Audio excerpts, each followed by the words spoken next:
You were created by a God who fights for you. But most of us were never taught to believe that. So we learned to fight for ourselves instead. We became the strong one, the capable one, the one who gave instead of received, because we believed a lie that said the covering, the protection, the love that actually goes to war for you was for other women, not us. It wasn't until one night reading Deuteronomy 33 that I finally understood who had been ready to fight for me all along. I'm Katie Ann, and today I want to show you what I found. Welcome to Beyond Believing, episode number 95. Here's what I mean. You didn't decide to stop believing you were worth fighting for. You were taught to stop. You learned to believe what you experienced. When he went cold, you learned to go cold. When he went silent, you learned to call silence peace. When he withheld, you learned to need nothing. And now when someone offers you protection, when someone actually tries to cover you, it feels foreign, uncomfortable, maybe even unsafe. That, my friend, is a survival response, not a character flaw. And it makes complete sense given what you've lived through. But here's what I need you to hear. That was never the truth.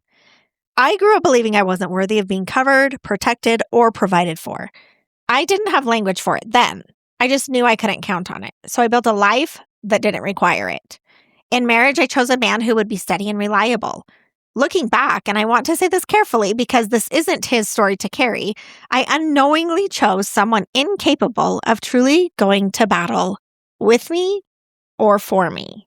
And when life got hard, I found out I was on my own. That wasn't his failure. That was the fruit of a belief I had never examined. Post-divorce, I kept building the same woman. Capable, self-sufficient, gave everything and needed nothing in return. I told myself that was strength, but strength and self-protection are not the same thing. And I had been confusing them for years. I was never waiting for a rescue because I had decided a long time ago I wasn't worth rescuing. And that just wasn't my story. We were handed an image early. A knight in shining armor, the one who comes riding to your rescue, sweeps in, makes everything right, and somewhere along the way, most of us did one of two things. We spent years chasing that image, or we decided we were not waiting for it to arrive anymore. But here's what I want you to consider. The image wasn't wrong. It was just pointed at the wrong subject. Every fairy tale, every love story, every rescue narrative that ever moved you was pointing, without you knowing it, towards something real, something ancient, something that has been true since before any of those stories existed. The source they couldn't credit was God. It took my own coach asking me one question to surface what I had been carrying for decades. She asked me to identify the moment I first started to believe that what I truly desired, not necessarily a man, but abundant provision and covering, was not actually for me. And as I sat with that work, the realization landed like a weight. I had been blocking the very thing God had already promised me. Not because he had withheld it, because I had never believed I was worth receiving it. And that's when I picked up the word. I came to Deuteronomy 33 through a sermon, one that introduced me to the practice of reading scripture as proclamation, a declaration spoken over your life rather than simply about your life. I started reading this passage nightly, weeks, maybe even months. And then one night I wasn't doing anything differently, but the full weight of what I was reading finally hit me. In Deuteronomy 33, verses 26 and 27, it says, "There is none like God, O Jeshurun, who rides across the heavens to help you, and on the clouds in his majesty. The eternal God is your dwelling place, and underneath are the everlasting arms." And he thrust out the enemy before you and said, "Destroy." 3 pictures are depicted here. One God, one person held underneath his arms. He rides through the heavens. That is not a poetic image. That is a war posture. A king in motion, mobilizing on your behalf through the skies in his majesty. He is already moving. He is your eternal dwelling place your refuge, not a shelter you run to in crisis, your home, and you belong there, even now. And underneath are the everlasting arms. Underneath. You are not above the arms managing from strength. You are underneath them, held, carried, and covered. And this image recurs across all of Scripture. Throughout the Psalms in 18:10, Psalm 68:4, Psalm 68:17, Psalm 104:3, God riding through the heavens toward his people is his character in motion because it is who he is. Now, here's where it gets important because there is a Hebrew word embedded in this very passage that I want to make sure you understand. The word is ezer.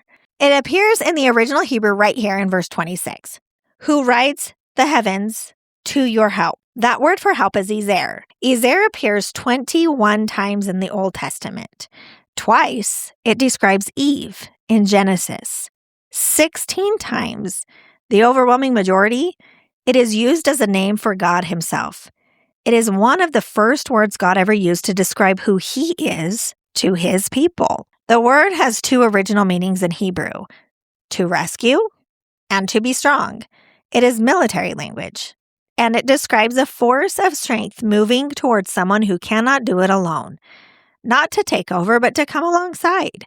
Not to overwhelm, but to intervene at the moment of greatest need. He is not the help that barges in.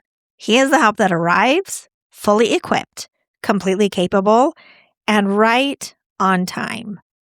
Moses named God your ezer, your rescue, your strength when yours alone runs out. And the first time he used that name for God was here in his final blessing. And God is depicted as riding through the heavens to your help. Moses is proclaiming this over his people at the end of his life after he blesses and names the strengths of each of the tribes of Israel to remind them of who is the one who has created all that they have been blessed with. Charles Spurgeon preached an entire sermon on this single verse. He called it, and I want you to hear this, a short passage found in the midst of a mass of gold. Sentences containing the richest treasures of truth. His insight was this: you cannot fall so deep in distress, in affliction, in grief, that the everlasting arms are not still underneath you. They are already there. They have always been there. Spurgeon says in this sermon specifically, the everlasting arms imply a promise of strength for each day, grace for each need, and power for each duty. You have never fallen through those arms, not once, not even in your hardest season. The arms were always there. You just maybe didn't realize how closely you were being held. Dane Ortland writes about the heart of a Christian in a way I could not say better myself. In Gentle and Lonely, he says, the posture most natural to him, referring to God, is not a pointed finger, but open arms. And for the woman who has spent years performing, giving, making herself indispensable, trying to earn the covering you were never sure you deserved, hear this. He says, God didn't meet us halfway. He refused to hold back, cautious, assessing your worth. That is not his heart. He and his son took the initiative on terms of grace and grace alone, in defiance of what we deserved. Now, you have been waiting to earn your way to be covered. That was never the framework and was never what God was asking you for. And the lie, the one that said you weren't worth protecting, weren't worth covering, weren't worth fighting for, ends here.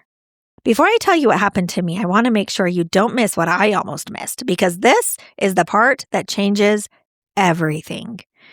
A.W. Tozer wrote something that became the turning point for me. Not because it was complicated, but because it was so simple and I almost missed it. In The Pursuit of God, Tozer says, God must do everything for us. Our part is to yield and trust. You may have spent your entire life doing everything yourself, and God The God who rides through the heavens, whose everlasting arms are already underneath you, is not asking for more performance. He is simply asking you for one thing: yield. There is a difference between a woman who cannot fight for herself and a woman who chooses to let God fight for her. One is survival, one is surrender. And surrender, real surrender, is not weakness. It is the most powerful posture available to you. And then there is this, a single image that reframes everything the world has tried to sell you about what a warrior looks like. It says this in Revelation 3:20. Behold, I stand at the door and knock. If anyone hears my voice and opens the door, I will come into him and eat with him and he with me. He stands at the door. He knocks. He waits. Now understand what this means, because this is not passivity. This is not absence. This is God. He's there, fully equipped, completely capable, and standing at the door. He is not withholding his power. He is not uncertain about what he can do. He is honoring you enough to let you choose. The Ezer does not overwhelm. The Ezer comes alongside, and he will not come through a door you have not opened.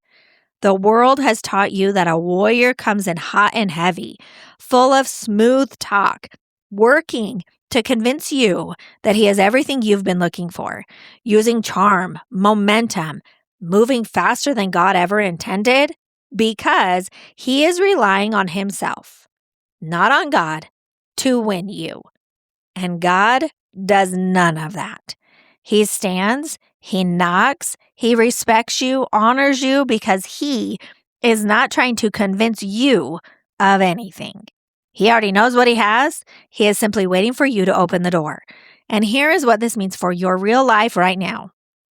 A man with God written on his heart will look like this. He will not force his way in. He will give space.